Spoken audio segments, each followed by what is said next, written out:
فضل الصلاة على رسول الله صلى الله عليه وسلم. فضل الصلاة، أول حاجة يؤجر المصلي على النبي عليه الصلاة والسلام ب10 حسنات، يرفع المصلي على النبي عليه الصلاة والسلام 10 درجات، يغفر للمصلي على النبي صلى الله عليه وسلم 10 سيئات، سبب في شفاعة رسول الله صلى الله عليه وسلم يوم القيامة.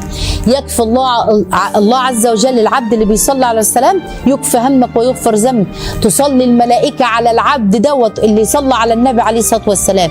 الصلاة على النبي تعتبر امتثال لأوامر الله، يبقى أنا بعمل فرض من الله أمرني بيه. تامن حاجة سبب استجابة الدعاء، لو ختمت بيها واستفتحت بيها الدعاء ما بين الاستفتاح والختم مستجاب.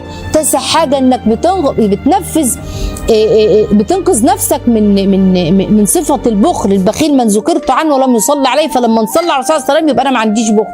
سبب من اسباب طرح البركة الصلاة على النبي عليه السلام. سبب لتثبيت القدم العبد على الصراط يوم القيامة كثرة الصلاة على النبي صلى الله عليه وسلم، التقرب الى الله عز وجل.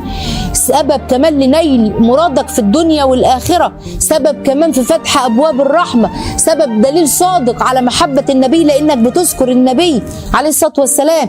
كمان سبب لدفع الفقر، خلاص كمان تشريف المسلم انك اصلا ذكرت اسم النبي صلوا عليه، كل ما بتكلم صلوا عليه، تشريف لسانك وان انت بتذكر النبي عليه الصلاة والسلام. سبب لإحياء القلب، الصلاة على الرسول صلى الله عليه وسلم بتقرب من النبي عليه الصلاة والسلام وتجعلك في منزلة قريبة منه.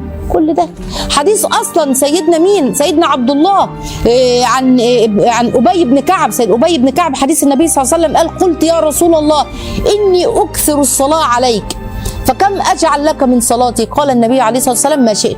قلت الربع؟ قال ما شئت وان زدت فهو خير لك. قلت الثلث؟ قال ما شئت وان زدت فهو خير لك. قلت النصف؟ قال ما شئت وان زدت فهو خير لك. قلت الثلثين؟ قال ما شئت وان زدت فهو خير لك. قال اجعل لك صلاتي كلها يا رسول الله. قال له ايه بقى؟ اسمعوا، اذا يكفى همك ويغفر ذنبك، بس خلاص عايز ايه تاني من الدنيا؟ يكفى همك، اي هم عندك ويغفر ذنبك. اللهم صل وسلم وبارك على سيدنا محمد، اللهم صل على سيدنا محمد الصلاه الكامله وسلم عليه سلام الجمال يا رب، اللهم امين، صلاه تبلغنا بها رضاك.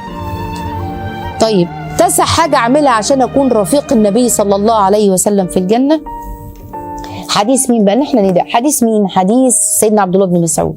قال: دخل رسول الله صلى الله عليه وسلم المسجد وهو بين ابي بكر وعمر، وابن مسعود يصلي ويقرأ في سورة النساء، فانتهى على رأس الآية رقم 100، فجعل ابن مسعود يدعو وهو قائم يصلي، فبيصلي واقف النساء بيصلي 100 آية، ماشي هو كده يعني.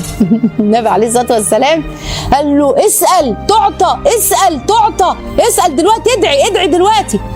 ثم قال: من سره أن يقرأ القرآن غدا كما أنزل فليقرأ بقراءة ابن أم عبد اللي هو سيدنا عبد الله بن مسعود.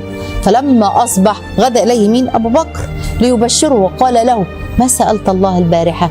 قال: قلت اللهم إني أسألك إيمانا لا يرتد ونعيما لا ينفد يا رب، ومرافقة نبيك محمد في أعلى الجنان الخلد يا رب.